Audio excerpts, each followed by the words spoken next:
the other news of the day as it relates to quarterback contracts. Brady, as expected, extended his contract technically by 4 years, but as a practical matter, by 1 year. Teams are throwing more and more of these dummy years onto the end of a contract so they can push cap dollars into those voidable years. You eventually have to take the reckoning, but as the cap goes up, that reckoning, relatively speaking, is less than it is if the cap dollars hit now. They took his $25 million compensation package, dropped it to the minimum salary of $1.075 million, turned the balance into a signing bonus that gets spread over 5 years. They create $19.14 million in cap space. Tom Brady doesn't take less money this year.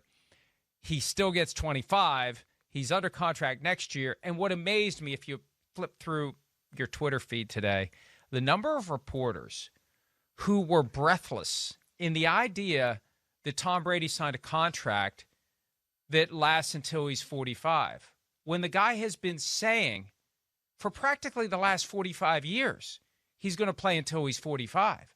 I understand, and this is the sweet spot I try to find, because I have been very vocal publicly and, as Myles knows, privately, about reporters who turn up their noses at stories because they're too lazy to work on the stories. And they just say, it's not a story. It is a story. You're just too lazy to work on it, and you're going to wonder what happened the day you get laid off. Not you, Myles. I mean you, the lazy reporters out there. The other side of it is, don't take something and make it into something bigger than it is. The idea that Tom Brady is under contract with the Buccaneers through the age of 45 is meaningless. We've known he's going to play until he's 45. It's kind of like what we talked about yesterday. I think we talked about it. That Gronk announced or told somebody he's coming back. He said it in February he's coming back. So don't act like it's new. It's not new. So anyway, that bugged me. That's just, it's like, folks, it's Tom Brady. We don't have to go out of our way to make it bigger than it is. He said he's going to play until he's 45, and now he's under contract through the year in which he turns 45. Okay, let's see if he can win number 8. He's leaving $19 million on the table in cap space in an effort to help his team get there, and he tweeted, let's go, or whatever. Team band back together. Let's go is what he always says. Let's go get some avocado ice cream. But regardless, he can keep the band back together because he's given them $19 million they can use to sign other guys.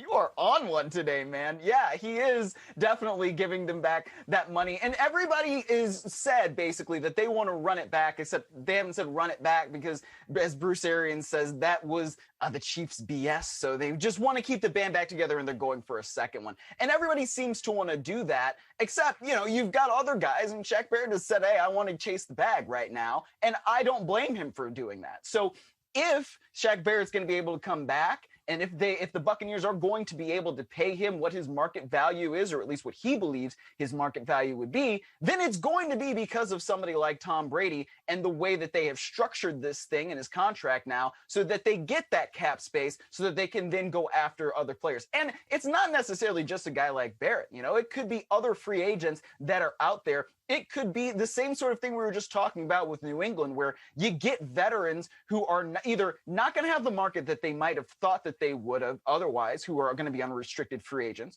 or it could be veterans who are cut from other teams, and then they say, well, you know what? Hey, I go down there with Tom Brady, and I play in a state with no income tax, and I have a really, really good shot at winning a ring before I retire. I think that any number of players would love to go down there because they have now seen exactly what Tom Brady can do when he's in another environment other than New England, and they know exactly how well he fed into that culture and made it a winner. So I think that a lot of guys are going to be interested, Mike, in going down to Tampa Bay if they get the chance. And even with the $19 million, Myles, Shaq Barrett may want so much that they look at it and say, we'll just go find another Shaq Barrett like we did 2 years ago when we signed him for a relatively inexpensive amount after he left the Denver Broncos following 4 years in the NFL. We can get 2 or 3 pass rushers, load up the rotation, and see which guy emerges as the top dog, and then that's the guy that we ride to another Super Bowl appearance. And, the state income tax thing is an attraction. It really is. The lack of a state income tax in Florida. The lack of state income tax, though, continues to be counterbalanced by the fact that they have things there that will eat you if they get the chance. And I'm not talking about your cats if you die at your house. I'm talking about alligators. So count me out, Florida. I love you, Florida, but I'm not going to live near alligators. That's it. Hi, I'm Mike Tirico, and thanks for watching. Make sure to hit subscribe for the latest news and highlights from NBC Sports.